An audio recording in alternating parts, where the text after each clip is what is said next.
am here with the awesome Boyede. How do I say your last name, Boyede? Sobitan. Sobitan of OjaExpress, and he's here to tell us about what he does in his entrepreneur journey of being the founder and CEO of OjaExpress. So talk to us about it. Yeah, so no, thanks for having me here. It's been a pleasure. We've been trying to do this for some time. Yes, of course. My name is Boyede Sobitan. I'm the co-founder and CEO of OjaExpress. Okay. So OjaExpress simply is a ethnic on-demand grocery delivery service. So what we found, or the reason we started this company, because we knew there's a lot of immigrants, especially here in Chicago and a lot of major cities, who have to go out of their way to go get their groceries if they don't live in a particular community. Yeah. So, for example, in Chicago, probably the most prominent store you would think of, depending on where you are, is either La Fruteria, which is on the far southeast side, or Old Market, which is on the north side. So if you live in the Gap, like downtown, South Loop, Brunswick, nowhere in between, you can't just go to a store. Is not as prevalent as a Jewel or a Mariano's or any of those stores. So you can imagine, driving either direction, round trip of about an hour. The stores are not always that ideally situated to get to the lane. So you think about it, you spend pretty much an hour to 2 hours of your time just to get there, just to get there and get what you want to get. So my partner and I kind of came together and thought, now how do we make this process more efficient? So how do we make it so that the end user, the person who just wants the product, without the stress, can get their stuff without having to go through the rigmarole of doing it? So we then decided to form OjaExpress, which is, like I said, it's an on-demand ethnic grocery delivery app. You can get pretty much all your right now we're starting with African and Caribbeans, but we will be adding other ethnic groups. And where can you get it? You can pretty much go on to the Apple Store or Google Play Store, download the app.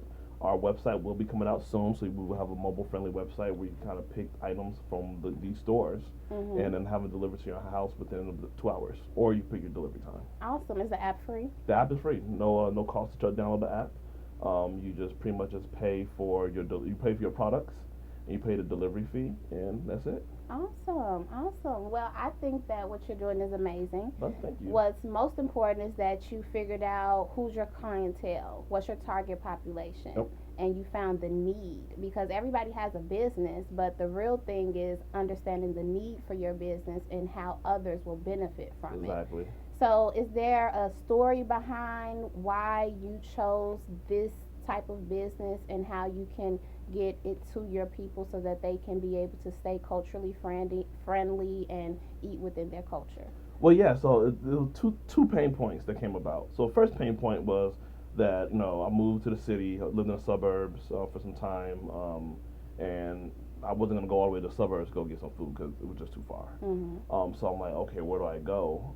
And there was nothing in my immediate area, which is Brownsville. There's nothing in Hyde Park and anything that had the authentic cultural foods. Right. So I'm like, man, I gotta take this hike. So that was one. Gotta Two, mentally prepare yourself. right, mentally prepare myself. So you can imagine you got to do that. Either one, you're not going to do it, Right. or two, when you do it, you're going to overbuy. You're going to like buy some kind of, I'm not going to be here for another month or whatever. I'm gonna over purchase things, and then they end up getting spoiled. So that's one. So that's one. Number two, I had a friend of mine. Whose wife, she's an entrepreneur, she's a mom, she, a stay-at-home mom and wife, and she uses Peapod. So, I was thinking like, man, Peapod got to have some stuff, right? Right.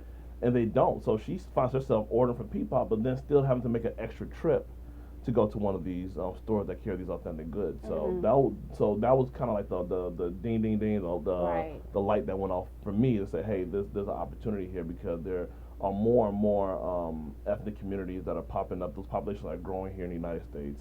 People are integrating and interacting with these communities a lot more. So why not create an opportunity whereby, even if you're not an immigrant, some people might have just gone on a vacation and loved, maybe a particular dish they had on that Caribbean vacation, or maybe they might be friends with, they might have been to a Nigerian wedding and loved some of the stuff and might want to recreate that experience. So now this is an opportunity where, if you didn't know where these stores were, or even how to navigate how to get these things, you have a really easy, comfortable way of just doing it on your phone or doing it on your laptop. So, what's your favorite dish to cook? My favorite dish to cook or to eat? There's two separate things there.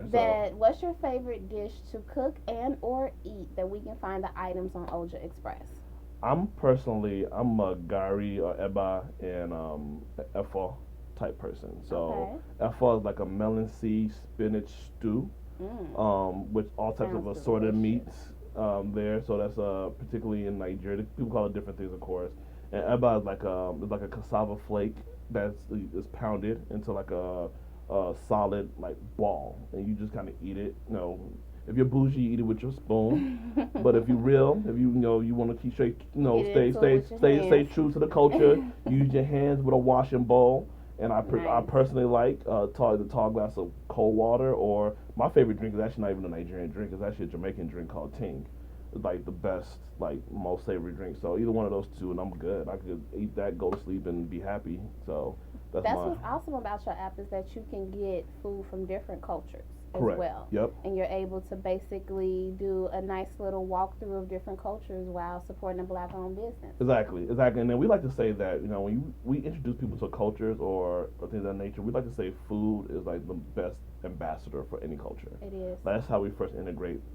Think about how many Chinese restaurants are in black neighborhoods, and people think We that love Chinese food. exactly. So and people Oh, we think that love Benihana's and some Benihanas noodles. and like the what's the call of those places where they got the fire and the Hibachi. hibachi grills and stuff like that. So we accept that. We adore that. There's a lot more people I know who are eating more Indian food, with the curries and the different tandoori chicken and things of that nature. And why should we have either African or Caribbean foods on a back burner? I mean, Caribbean food is a lot more than just jerk chicken, right? So you have your different curries, you have your different ghosts that they use, you have your different drinks such as sorrel.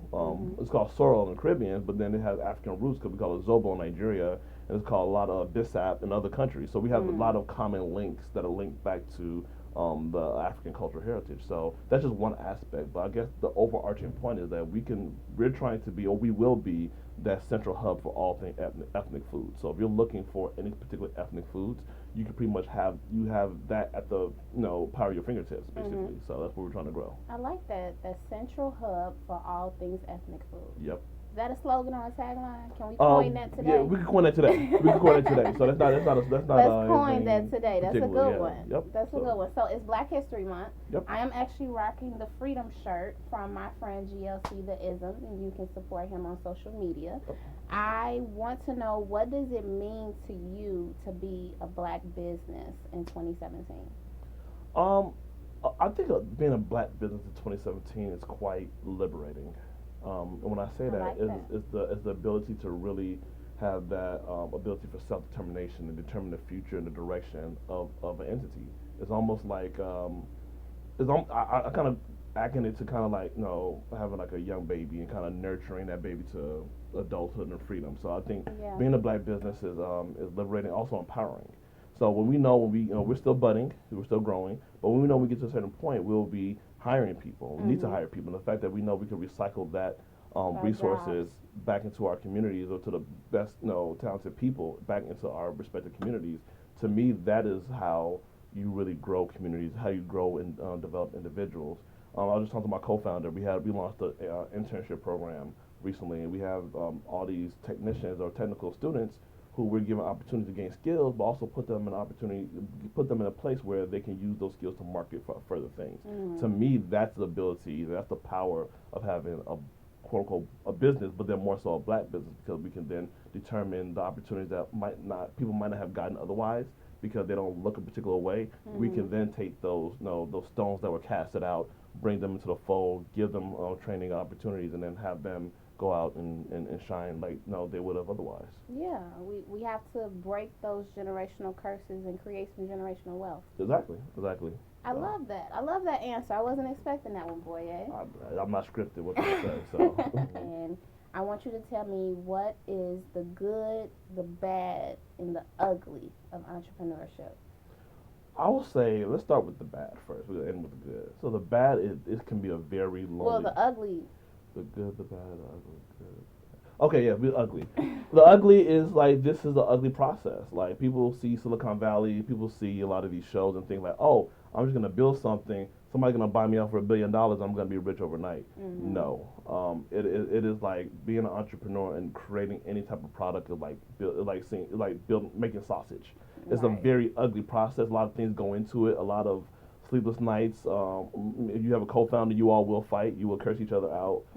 But then also stay into that vision, which is part of the good. Which is I'm trying to draw a common theme.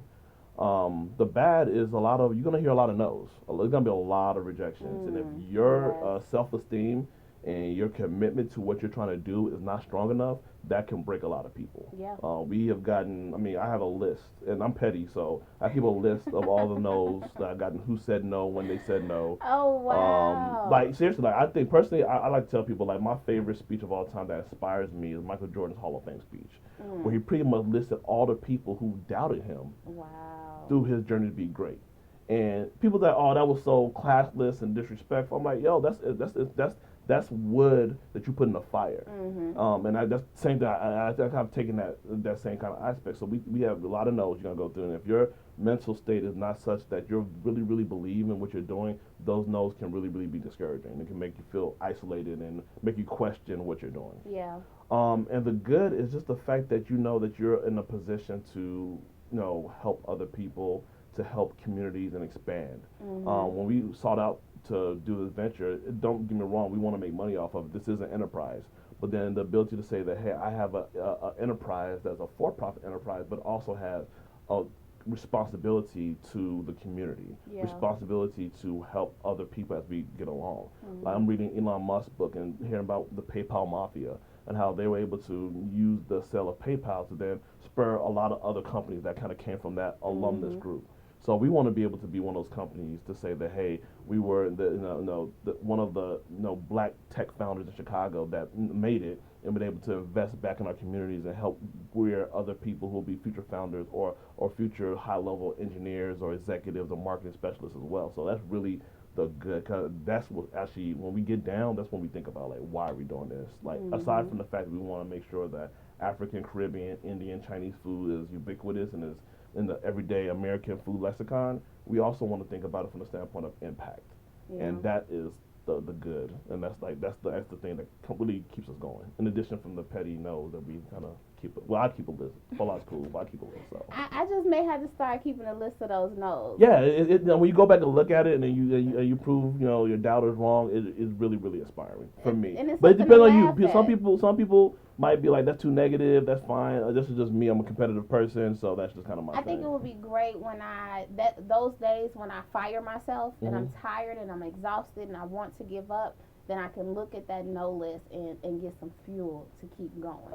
It works for me. Because it's like, oh, these people said I wasn't going to make it. So let me make sure I wake up tomorrow with a new mindset to get going. Exactly. So that, like I said, that's not for everybody. I don't recommend it for everybody. But for me, if you depend on the type of person you draw inspiration from, that's where I draw a little bit. That's extra motivation. So nice. So let's talk about your worst day of entrepreneurship and what lesson you learned from it that allowed you to pick up and keep going, and advice you would give to somebody that's on this entrepreneurship journey. yeah, so I mean, I guess it goes to one of those no's. We applied to a particular incubator accelerator program.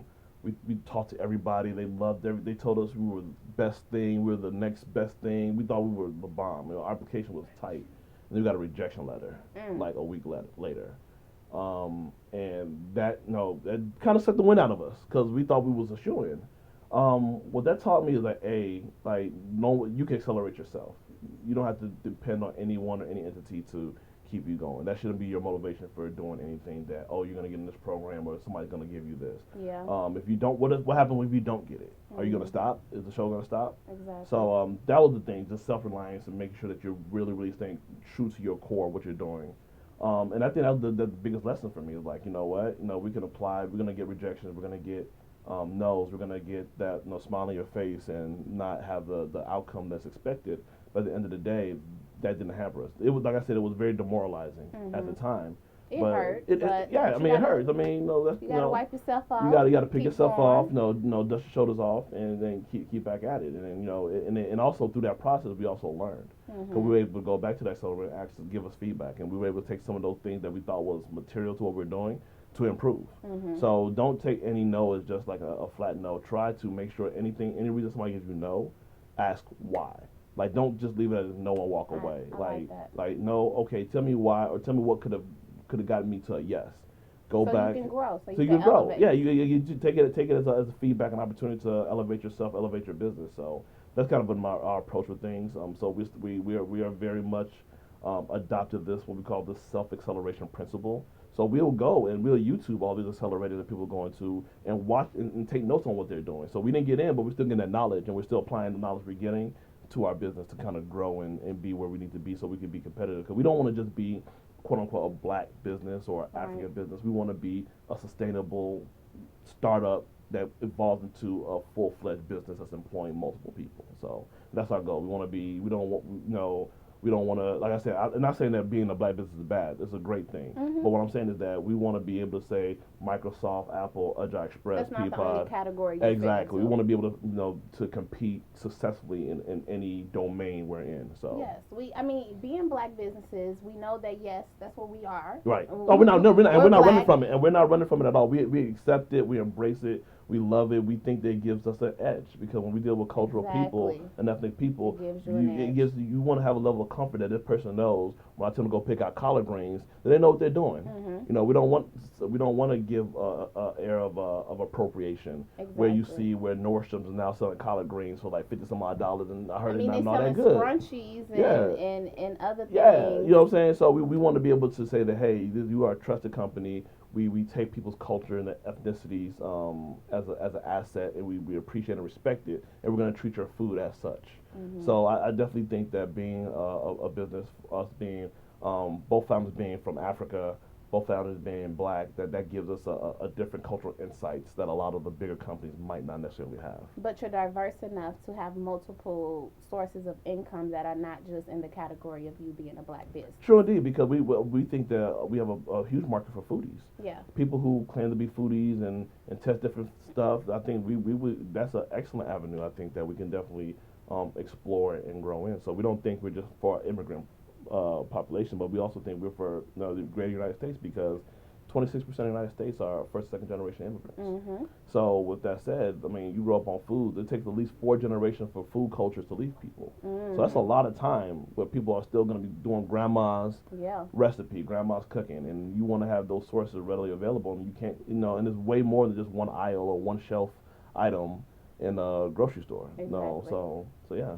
So what was it? The self-acceleration. Self-acceleration. Yeah. I like that. You can't. I mean, there's principles you hear from like the Y Combinator, these big accelerator companies, and if you don't necessarily get in, you can still learn. I mean, just because you don't get in, doesn't mean you should stop. You can see what they're doing, sign up for their blogs, take some of their principles and apply it, and accelerate yourself. And then I'm running with it a little bit because it kind of reminds me of my mantra, which is always forward. Moving backwards is never an option. Right. So it's always self-acceleration. You're always moving forward. Correct. You can never move backwards. You just have to stay focused on the course, which is basically what that worst day of entrepreneurship taught you is that, today is bad, but we got to keep going and stay focused on our vision. Yeah.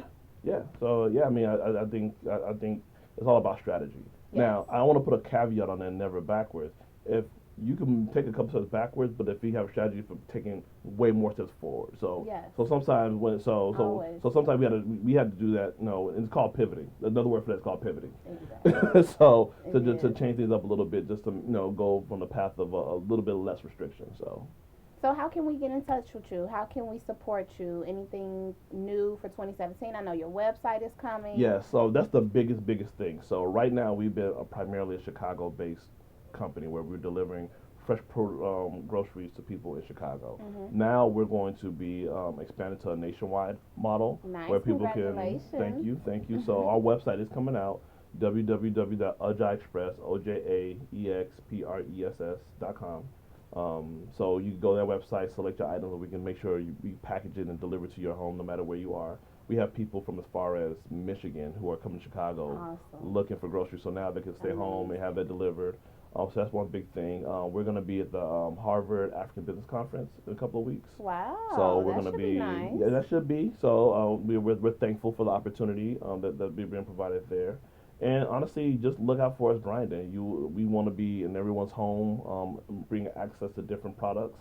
We give other entrepreneurs a platform. So if you have product that you would like to sell, be it black-owned, African-owned specialty products that you want to make a market for, we have opportunities where you put your market, you set up a store on our website, and you can sell your products via our website and get the orders of that nature Wow. too. So we're once again going back to the aspect of building communities. We Mhm. allow people to do that as well. So yeah, that's what we're on. So if you want to get in contact with us, if you want to just our general email is info@ojaexpress.com, OjaExpress.com. I don't want to embarrass myself with the spelling. You got If you can find us on all the social media handles, Facebook, search OjaExpress, Twitter, OjaExpress, Instagram. Share if you find something you like, just share it with your friends, share it with your network, repost, retweet. And yeah, if you want to get in contact with me directly, you can email me at bsobitan, BSOBITAN @ojaexpress.com. Have any questions, concerns, you're interested in an opportunity to learn a skill or lend a skill, we're definitely welcome to see how we can incorporate it with what we're doing and get you the same skill set you're looking for. So, Boy, yay, he just killed it. so I have nothing else to say. I thank you for coming and hanging out appreciate you. on the Everyday Entrepreneur Thank you. vlog. Appreciate you. And I look forward to working with you. I may have to get something set up on his shop, Entrepreneurs. Check Hey, that out. hey. So thank you for tuning in. Subscribe, click for notifications, and share and tell a friend about the Everyday Entrepreneur vlog. Thanks.